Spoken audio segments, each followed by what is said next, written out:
Le président de la République poursuit sa visite officielle dans le district des Savanes. Aujourd'hui, cap sur les villes de Kouto et Tengrela. Le bord d'enjaillement, ces sauts périlleux sur les véhicules refaire surface. Un jeu de la mort qui a fait des victimes dans le rang des apprentis Baka. Et puis en Égypte, où la colère de la rue a eu raison de Morsi, qui a perdu hier son fauteuil présidentiel. Mesdames et messieurs, bonsoir. Le couple présidentiel, toujours dans le district des Savanes, au troisième jour de cette visite d'État, de nombreuses localités explorées pour une meilleure connaissance des difficultés rencontrées par la population. Aujourd'hui, escale dans les villes de Kouto et Tengrela et en toile de fond, les promesses faites par le président de la République pour lutter contre la pauvreté. Tour d'horizon avec Grace Kando. Pour la troisième journée de sa visite d'État dans le district des Savanes, le président de la République, Alassane Ouattara, était dans les départements de Kouto et de Tengrela. Partout où le numéro 1 ivoirien est passé, les porte-paroles des populations lui ont rendu hommage pour ses actions de développement entreprises en vue de leur bien-être. Mais des préoccupations demeurent, notamment la mise à disposition de matériel de santé, la réhabilitation d'infrastructures scolaires et la création d'un tribunal de première instance. Le président Alassane Ouattara, tout en répondant favorablement à ces doléances, a exhorté à la cohésion sociale et au pardon. Il a également communiqué sa vision pour la région. Notre ambition est d'apporter le développement maintenant au district des Savanes et bien évidemment à la Côte d'Ivoire entière. Vous savez, ce district des Savanes, qui comprend maintenant 3 régions, avec bien sûr la Bagoué, mais également le Poro et le Tchologo, doit faire l'objet d'investissements massifs, parce que le retard est grand, et ceci n'est pas acceptable. Nous devons faire beaucoup plus pour mettre à niveau le district des Savanes par rapport aux autres régions de Côte d'Ivoire. Un projet d'adduction en eau potable dans la région de la Bagoué d'un montant de 3 milliards de francs CFA a été annoncé par le chef de l'État. Comment lutter contre le gaz à effet de serre? Première initiative, les experts songent plutôt à la limiter les effets. Le Forum africain du carbone se concerte sur le sujet. Une 5e édition qui réfléchit sur une transition énergétique. Les détails avec Franck Wadiou.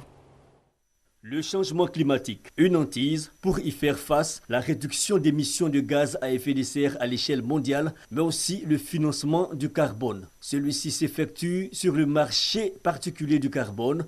À la pratique, une entité publique, les Nations Unies par exemple, fixe un quota d'émissions à ne pas franchir.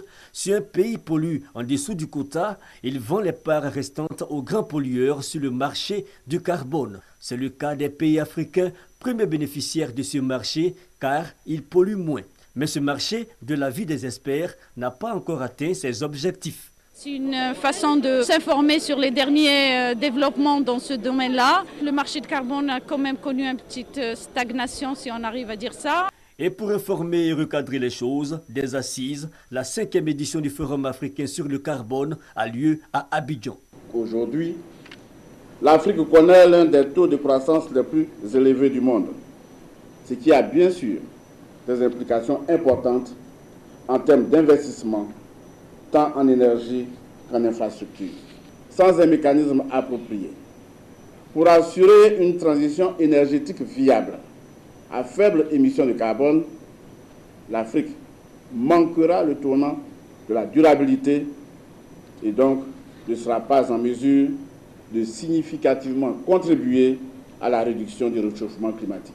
Et cette réduction du réchauffement climatique implique l'action des gouvernants. Le marché carbone est pour les autorités ivoiriennes le catalyseur idéal. Le marché carbone est donc un outil que nous devons exploiter pour nous aider à réduire nos émissions de gaz à effet de serre. Le forum prend fin ce vendredi 5 juillet. Des conventions sont attendues pour mieux réglementer le marché. Intéressons-nous à un tout autre sujet. Il s'agit du boro d'enjaillement. Ces acrobaties et pas de danse sur le toit d'un véhicule, on le croyait oublié puisque tout a commencé sur les bus de la Soutra. Eh bien, maintenant, c'est devenu l'affaire des apprentis baka ou de minicar. Et comme toujours dans le boro d'enjaillement, la mort s'invite à tous les coups. Le Conseil supérieur des imams et les transporteurs tirent alors la sonnette d'alarme. Hamza Diaby nous en parle. Boro d'enjaillement, cascade hollywoodienne, d'autres noms pour désigner la mort. Les après-midi de jeudi, jour de mariage chez les musulmans, des cortèges de véhicules bondés de monde paradent sur les artères communales, conduisant très souvent à vive allure sous les encouragements de leurs passagers. Des adolescents, pour la plupart, dans la ferveur du mariage, prennent ainsi rendez-vous avec la mort. Le jeudi 27 juin dernier, dans la commune de Yopougon, nous avons enregistré près de 8 morts et une quarantaine de blessés, dont 6 dans un état très grave. Dans la commune d'Abobo, nous avons comptabilisé 2 morts et 15 blessés, dont 3 dans un état très grave. La Coordination nationale des gares routières de Côte d'Ivoire et le Conseil supérieur des imams condamnent avec la plus grande énergie cette manière immorale de célébrer le mariage. Le Conseil supérieur des imams rappelle alors que cette pratique n'a rien à voir avec l'islam. Ce phénomène n'a rien à voir avec l'islam. C'est condamné en islam. C'est blâmé aussi en islam. J'appelle tous les musulmans de bonne foi, au nom de Cheikh Abakar Fofana, au nom du Kozim, de mettre fin à ces phénomènes.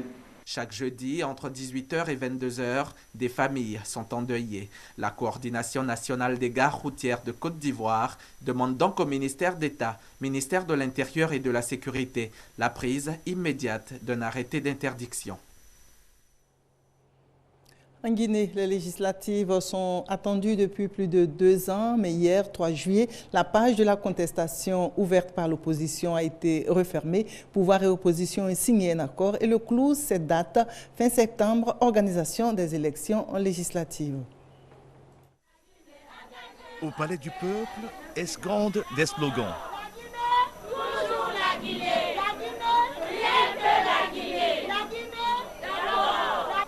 Ces femmes sont éprises de paix et délivrent un message fort aux acteurs du dialogue interguinéen.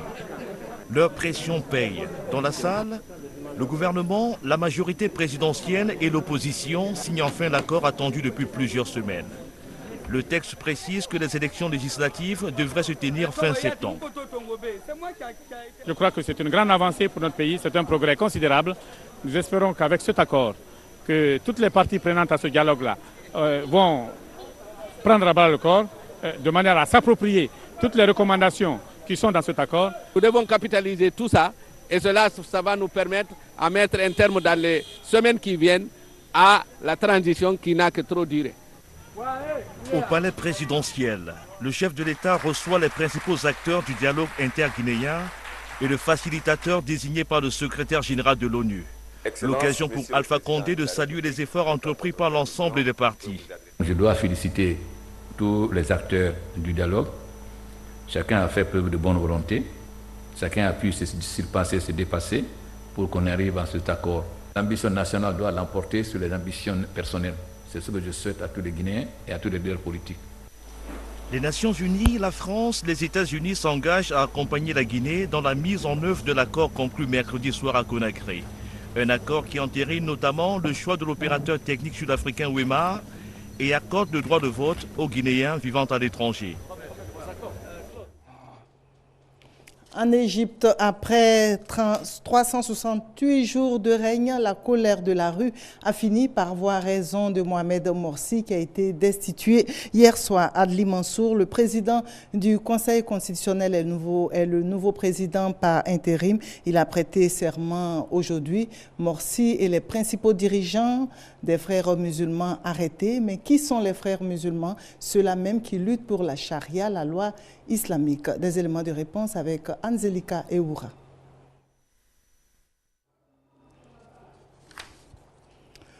Je crois que nous n'aurons pas cet élément. Informaticien cherche terre d'asile. C'est la nouvelle vie recherchée par Edward Snowden, cet homme que veulent à tout prix les États-Unis pour avoir divulgué des informations d'État. Mais voilà, en attendant que celui-ci trouve une terre d'accueil, son nom suffit à lui seul à semer des tensions entre des pays. Le président bolivien en a fait la meilleure expérience dans son avion. Evo Morales a finalement atterri jeudi soir dans son pays. L'avion du président bolivien, soupçonné de transporter Edward Snowden, ex-consultant de l'Agence de sécurité nationale américaine, recherché par Washington, s'était vu refuser le survol de plusieurs pays européens, dont la France. L'appareil avait dû faire une escale forcée de 13 heures à Vienne, une escale qualifiée d'erreur historique et d'agression par Evo Morales. En dépit des révélations de Snowden sur la surveillance électronique des Européens par les Américains, Bruxelles a décidé de démarrer les négociations avec les États-Unis sur un accord de libre-échange.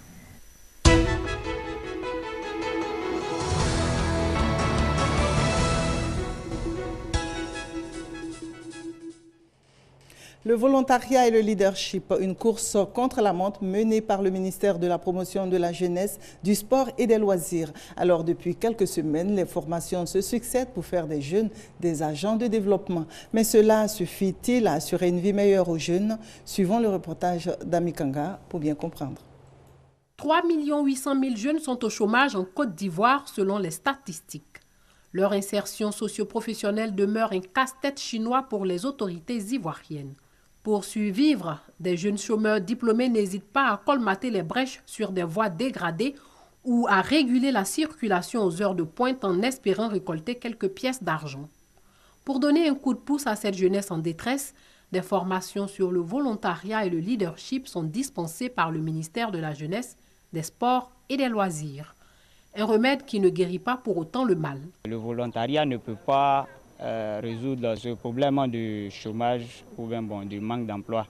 Ces jeunes qui le font, souvent ils ne sont pas rémunérés. C'est du volontariat, mais quand même, il faut le minimum pour qu'eux aussi puissent manger. S'ils ne gagnent pas ce minimum, ils ne vont pas toujours vaquer à ces occupations. Le volontariat pourra toujours s'occuper, le jeune à ne pas peut-être s'adonner aux vices de la société. Un autre ne pense que ça ne résout pas réellement le problème du chômage. Une indépendance financière définitive avec à l'appui un emploi stable, c'est ce à quoi aspire la jeunesse. Et à défaut d'être embauché par un employeur, de nombreux jeunes adhèrent à l'idée de se former au leadership. Toute chose qui contribue à l'émergence d'une nouvelle génération préparée à la prise de décision et à l'auto-emploi. Le leadership quand même, je pense que ça pourrait résoudre le problème. À partir du moment où le jeune leadership sera pour être un leader, sera pour lui donner la force pour pouvoir lui-même créer son entreprise et puis devenir lui-même autonome. Je pense qu'il faut former les jeunes au leadership parce qu'il faut leur apprendre l'esprit d'entrepreneuriat. Comme ça, chacun sera indépendant. Il ne faut pas tout le temps attendre des autres. Il faut entreprendre dans la vie. Je pense que si on donne des moyens aux jeunes, ils pourront entreprendre. Le volontariat et le leadership, deux concepts qui donnent une illusion d'indépendance, mais qui ne résolvent pas pour autant la problématique du chômage et de la pauvreté. Une réalité demeure. Le taux de chômage des jeunes en Côte d'Ivoire va crescendo. En juin 2011, le taux de chômage était à 25% contre 60% en mars à 2012. Les jeunes, eux, désirent une seule chose, l'obtention d'un emploi stable, gage d'une indépendance financière sûre. La jeunesse, c'est l'avenir d'une nation. Mais quel avenir est réservé aux jeunes? Nous en parlons dans l'interview de la rédaction et nous recevons sur notre plateau le directeur de la vie associative et des associations socio-éducatives. Bonsoir, M. Diomandé Lassiné. Bonsoir, Mme Kadi Fofana. Alors, avant d'entrer dans le vif du sujet, dites-nous, M. Diomandé, qui est jeune et puis qui ne l'est pas? Qui est jeune et qui ne l'est pas? Vous me permettrez juste de préciser, je suis effectivement le directeur de la vie associative et des activités socio-éducatives. Okay. Cela dit, en Côte d'Ivoire, au terme du décret numéro 112-746 du 24 novembre 1972, est jeune, tout citoyen ivoirien, dont l'âge est compris entre 16 et 35 ans. Ça veut dire qu'on est jeune. Quand on dit jeune, il faut avoir au minimum 16 ans et au maximum 35 ans. Cela tranche avec l'appellation générale de jeunes À 50 ans, certains se disent encore jeunes. Alors comme ça, depuis des semaines, vous êtes déterminé à former les jeunes au volontariat et puis au leadership. Pourquoi? Que représentent ces mots pour votre ministère? Ces mots sont vraiment essentiels dans la formation de la jeunesse. Et donc le ministère qui est en charge de l'encadrement des jeunes de Côte d'Ivoire se doit de préparer ces jeunes-là à la vie de demain. Et donc à ce niveau, quand on parle de volontariat, quand on parle de leadership, c'est les jeunes qui sont les bâtisseurs de demain, qui sont cette cible-là. En ce qui concerne le volontariat, j'ai vu l'élément tout à l'heure, je me rends compte qu'il y a une petite confusion entre le bénévolat et le volontariat. Et c'est ce qui a justifié l'atelier qui s'est tenu la fois dernière, de sorte qu'on puisse faire la différence entre le bénévolat et le volontariat. Bon, je vais caricaturer pour dire que le volontariat, c'est le fait de se mettre bien sûr à la disposition de sa communauté. Et ce volontariat est assorti d'une indemnité. Je n'appelle pas cela un salaire, mais cela est assorti d'une indemnité. Et alors que le bénévolat, lui, est vraiment du bénévolat, on n'attend pas quelque chose en retour. Comme par exemple donner son sang. Comme donner son sang. Maintenant, concernant le volontariat, donnez-nous un exemple. Le volontariat, en fait, a des règles. Le volontariat a des règles et c'est ce qui justifie déjà la mise en place d'un programme national de volontariat au niveau du ministère de la promotion de la jeunesse, des sports et des loisirs. Et donc, quand vous allez pour un travail d'intérêt communautaire, vous allez, c'est le volontariat, mais ça vous occupe pendant un temps. Ça peut être 6 mois, ça peut être 1 an, on doit réglementer. Et donc, à partir de cet instant, on vous donne une indemnité, une petite rémunération. Le transport. Si on peut appeler ça le transport. Exemple, opération coup de balai, par exemple, dans les communes. Et puis on invite les jeunes. Oui, mais il faut la régularité, parce que le bénévolat peut être simplement ponctuel, alors que le volontariat, c'est temps. Hein, donc ça peut être au moins 6 mois, au moins 1 an. Mais il y a des règles pour aller dans le volontariat. Donc c'est pour ça d'ailleurs que les Nations Unies n'ont pas hésité à accompagner le ministère dans l'élaboration du programme national. Et une journée mondiale. La journée mondiale, le ministère y contribue aux côtés des Nations Unies à travers les volontaires des Nations Unies. Et donc, le PNUD également appuie le ministère dans la mise en place de ce programme-là. Et donc, toutes ces formations des jeunes au volontariat, au leadership, concourent à préparer les jeunes à s'approprier le programme de volontariat. Le leadership? Le leadership, en réalité, tout simplement dit que le jeune doit être un meneur. Mais un meneur positif. Un meneur positif. C'est-à-dire qu'il doit pouvoir d'abord comprendre les réalités dans lesquelles il vit. Donc le leadership, c'est d'être un chef. Mais pas un chef dictateur, un chef qui essaie de comprendre en tout cas ce que veut son prochain. Un chef qui essaie de comprendre le contexte dans lequel il vit. Et un chef qui se met à la disposition de son pays pour amorcer le développement. Un chef qui travaille bien à l'école. Un chef également qui travaille bien à l'école. Donc au cours, on se rend